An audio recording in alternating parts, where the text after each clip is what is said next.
एक खास शख्सियत के साथ मुलाकात। देखिए जयदेव पटेल के साथ नंबर 1 इंडिया न्यूज पर रोजाना रात 9 बजे। नमस्कार व्यूअर्स, मैं जयदेव पटेल और आप देख रहे हैं नंबर 1 इंडिया न्यूज। आपका एक बार फिर स्वागत है एक खास शख्सियत के साथ मुलाकात प्रोग्राम में। आज हम बात करेंगे गोवा में जाने वाले पर्यटन खुद को कैसे सुरक्षित महसूस करें, इसको पुलिस कैसे सुनिश्चित कर रही है। इन्हीं तमाम मुद्दों पर बात करने के लिए हमारे साथ खास सामान है गोवा पुलिस के पुलिस महानिदेशक आलोक कुमार। आलोक कुमार जी, आपका बहुत बहुत स्वागत है आज हमारे प्रोग्राम में। थैंक यू, धन्यवाद, नमस्कार। आलोक कुमार जी, आपसे मेरा पहला सवाल है कि गोवा एक पर्यटन राज्य है, ऐसे में काफी मात्रा में पर्यटन गोवा आते हैं अलग अलग देश के राज्यों से, अलग अलग देशों से। ऐसे में पर्यटन जो गोवा आते हैं वो अपनी सुरक्षा खुद की जो है वो महसूस कर सके, इसको गोवा पुलिस कैसे सुनिश्चित कर रही है? गोवा एक बहुत ही सेफ डेस्टिनेशन है और एज ए सेफ डेस्टिनेशन इसकी रेपुटेशन पूरे हिंदुस्तान में, पूरे विश्व भर में है। और इसी वजह से देश भर के पर्यटक और अंतर्राष्ट्रीय पर्यटक हर साल बहुत बड़ी तादाद में गोवा पहुंचते हैं। और अभी खास तौर पे जो नवंबर, दिसंबर और जनवरी, इवन फरवरी तक का जो महीना है, ये गोवा में इस हिसाब से इम्पोर्टेंट होता है क्योंकि पर्यटकों की संख्या बहुत बढ़ जाती है जी। और पर्यटकों की सेफ्टी के लिए गोवा पुलिस हमेशा से मुस्तैद रही है। जितने भी अराइवल पॉइंट्स हैं टूरिस्ट्स के, जैसे एयरपोर्ट, रेलवे स्टेशन, उसके अलावा बस स्टैंड और मार्केट्स, ऐसी जगह जहाँ पे टूरिस्ट का फुटफॉल ज्यादा है। और सबसे ज्यादा जो गोवा प्रसिद्ध है वो बीचेज के लिए है और गोवा के बीचेज पर्यटकों को खासतौर पर पसंद आते हैं। तो बीचेज के ऊपर भी पुलिस की तैनाती और साथ में वहां पर टूरिस्ट पुलिस की एक विंग है गोवा पुलिस की, और वहां पे टूरिस्ट पुलिस की भी तैनाती होती है। और वो साथ में जो दूसरे स्टेक होल्डर्स हैं, जैसे टूरिज्म डिपार्टमेंट है और बाकी जो म्यूनिसिपैलिटी है, विलेज पंचायत है, या कि रेस्क्यू करने के लिए दृष्टि नाम की संस्था है जो बीचेज पे लोगों की रेस्क्यू के लिए होती है, अगर कोई ड्राउनिंग का केस हो जाए या कोई और मुसीबत में फंस जाए ऐसे। तो उन सब के साथ मिलकर टूरिस्ट पुलिस बीचेज के ऊपर भी तैनात रहती है।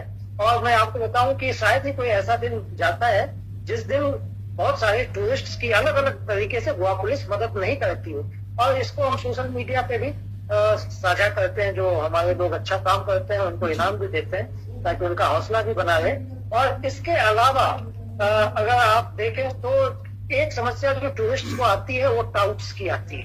तो टाउट्स आते हैं और वो टाउट्स जो है उनको ठग सकते हैं या कोई और भी उनके साथ अपराध कर सकते हैं। तो टाउटिंग के अगेंस्ट गोवा पुलिस लगातार काम करती है। अभी इस साल लगभग 500 मुकदमे हम टाउट्स के खिलाफ अभी तक दे चुके हैं। इसके अलावा जो ऐसे अनऑथराइज्ड वेंडर्स हैं, बेगर्स हैं, हॉकर्स हैं, ये भी कई बार न्यूसेंस क्रिएट करते हैं। तो इस साल अभी तक लगभग 1300 केसेज हमने ऐसी एक्टिविटी के खिलाफ लिया है और खासतौर पे नॉर्थ गोवा पुलिस ने ये एक्शन लिया है।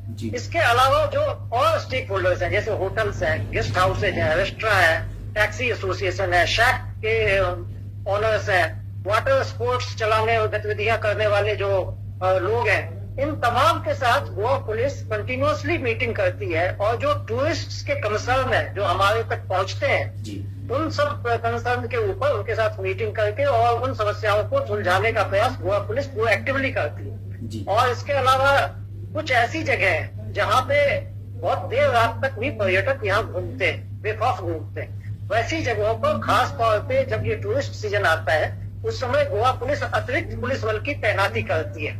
और खास जैसे बागा बीच है, कलंगुट बीच है, उधर अंजुना है, ये ऐसे इलाके हैं जहाँ पे नाइट टाइम में भी कंटिन्यूअस टूरिस्ट का आना जाना लगा रहता है। और उन जगहों पर हम अतिरिक्त पुलिस बल भी तैनात करते हैं। जी आलोक कुमार जी, आज की तारीख में अगर हम बात करते हैं तो सोशल मीडिया कहीं न कहीं इतनी तरीके से एक्टिव हो गया है कि जिसमें क्राइम को लेकर के हो या फिर किसी विवाद को एक बड़ा चढ़ा के शो करना हो, तो ऐसे में गोवा पुलिस सोशल मीडिया किस तरीके से मॉनिटरिंग कर रही है ताकि आने वाले समय में जो पर्यटन जो आ रहे हैं या किसी प्रकार की गलत जो गतिविधि है वो ज्यादा नहीं फैले, इसको लेकर के?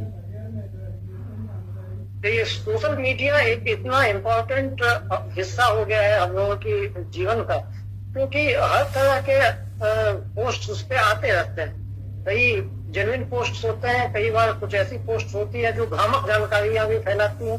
तो इन तमाम चीजों के ऊपर एज लॉ इन्फोर्समेंट एजेंसी निगाह रखना आवश्यक है। और गोवा पुलिस भी इसके लिए एक सोशल मीडिया मॉनिटरिंग सेल बाकायदा हमारे पास है, जिसको एक सुपरिंटेंडेंट ऑफ पुलिस लेवल के अधिकारी हेड करते हैं। और हमारे पास DRDO के द्वारा डेवलप किया हुआ एक टूल है, एक सॉफ्टवेयर है, जिसकी मदद से हम गोवा से रिलेवेंट जो भी सोशल मीडिया पोस्ट किसी भी प्लेटफॉर्म पे आते हैं उनको मॉनिटर करते हैं। और जब भी हमें लगता है कि किसी पोस्ट के ऊपर कोई एक्शन लेना चाहिए, तो जो हमारी कंसर्न यूनिट है, जैसे पुलिस स्टेशन है, डिस्ट्रिक्ट है, या क्राइम ब्रांच है, या ट्रैफिक पुलिस है, या स्पेशल ब्रांच है, या नार्कोटिक्स सेल है, तो इन तमाम जो हमारे यूनिट्स हैं उनको हम ये पोस्ट रेफर करते हैं ताकि उस पर मुनासिब और प्रॉपर लीगल एक्शन जहाँ बनता है वो लिया जा सके।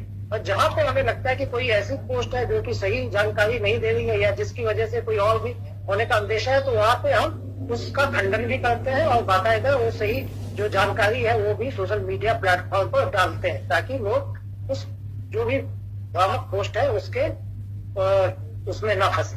जी आलोक कुमार जी, आपसे मेरा एक आखिरी सवाल है कि देश में बढ़ते साइबर क्राइम को टारगेट करते हुए कहीं न कहीं उस पर लीगल कार्रवाई की जाए, इसको लेकर गोवा पुलिस किस तरीके के नवाचार कर रही है?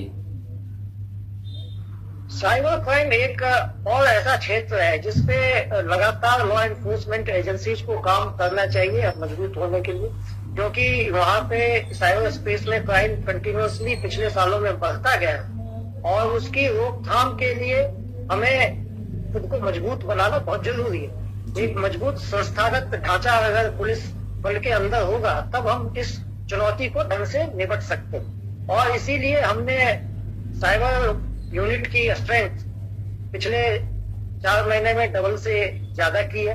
पहले इसकी स्ट्रेंथ करीब 25 के आसपास थी, आज की तारीख में हमने उसमें 57 लोगों की तैनाती की है। और ये सब लोग वो हैं जो साइबर क्राइम से निपटने में भली भांति ट्रेनिंग पाए हुए हैं, कुशल है और दक्ष। दूसरा गृह मंत्रालय की एक टास्क फोर्स है जो कि I4C के नाम से जानी जाती है। ये नेशनल लेवल की टास्क फोर्स है और साइबर क्राइम से लड़ने के लिए ये बनाई गई है और ये बहुत ही अत्याधुनिक किस्म की टास्क फोर्स है। तो हमने I4C को रिक्वेस्ट किया था और सितंबर के महीने में उन्होंने हमारे 800 गोवा पुलिस के सदस्यों को साइबर क्राइम की बारीकियां समझाई, कैसे इसको इन्वेस्टिगेट करना चाहिए, कैसे इसका मुकाबला करना चाहिए। तो हमारे 800 लोग उस ट्रेनिंग को सितंबर में पा चुके हैं। इसके अलावा पुलिस स्टेशन के लेवल पे भी एक छोटे से साइबर क्राइम से निपटने के लिए टास्क फोर्स का गठन किया गया है हर थाने के अंदर में, जहाँ पे वो अगर थाने के अंदर कोई शिकायत आती है तो वहीं पे उसको रजिस्टर करके और उस पर जो भी कार्रवाई है उसको वो कर सके। इसके अलावा एक बहुत इम्पोर्टेंट जो हम लोगों ने काम किया है वो है साइबर स्पेस के अंदर में बहुत गलत किस्म की भी चीजें आती रहती हैं जिसको उस साइबर स्पेस से हटाना भी आवश्यक होता है।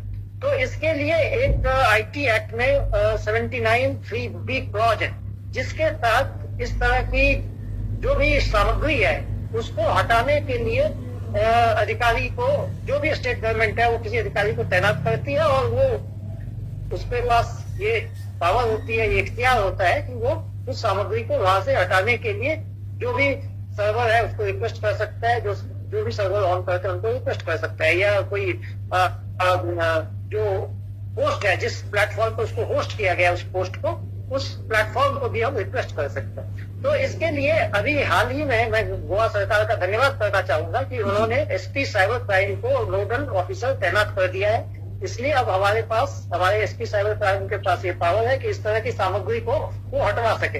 एक बहुत इम्पोर्टेंट जो हमेशा अगर साइबर क्राइम से लड़ने की बात करें तो उसमें जो नागरिक है, आम नागरिक, उनकी जागरूकता बहुत अहम है। अगर वो जागरूक होंगे खतरों को लेकर तो उनके साथ कोई क्राइम नहीं।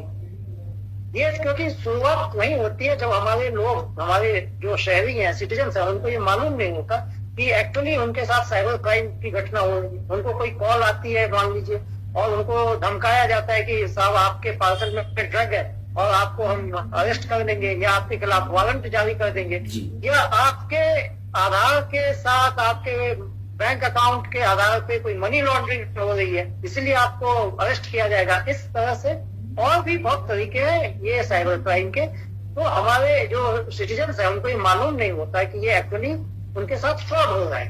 तो इसलिए उनको जागरूक करने के लिए एक बड़े पैमाने पर honourable chief minister Goa Shri Pramod Sawant ji की प्रेरणा से हम लोगों ने एक अभियान चलाया जी। और उस अभियान के बहुत सारे पहलू हैं। गणेश चतुर्थी के अंदर जब पंडाल लगते हैं तो उसमें बहुत बड़ी तादाद में सिटीजन्स आते हैं गोवा, और उन पंडाल के अंदर हमारी जो टीम्स थी पुलिस स्टेशन की, साइबर क्राइम की, उन टीम्स ने इसके बारे में जागरूकता फैलाई। इसके अलावा 400 से ज्यादा जो स्कूल्स के कंप्यूटर टीचर्स हैं जी।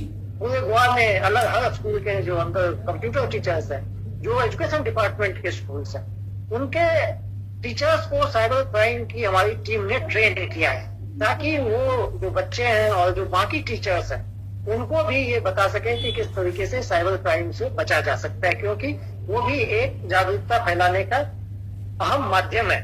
और इसके अलावा हमने कॉलेज के 167 स्टूडेंट्स को एज ए वॉलंटियर अभी चिन्हित किया है। उनको हम ट्रेन करेंगे जागरूकता फैलाने के लिए, ताकि गोवा में अलग अलग प्लेटफॉर्म के ऊपर उनकी हम सर्विसेज ले सकें।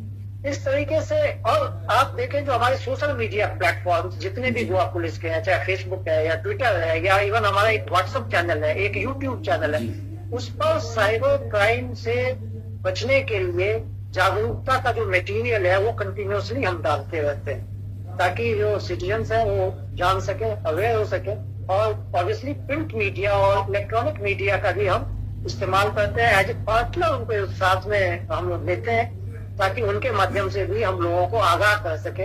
हमारा टारगेट ये है कि गोवा में जो रोज साइबर क्राइम में जितनी रकम जा रही है जी। उसको, और जितने विक्टिम रोज गोवा में साइबर क्राइम के हो रहे हैं, कैसे हम उनकी तादाद घटा सके।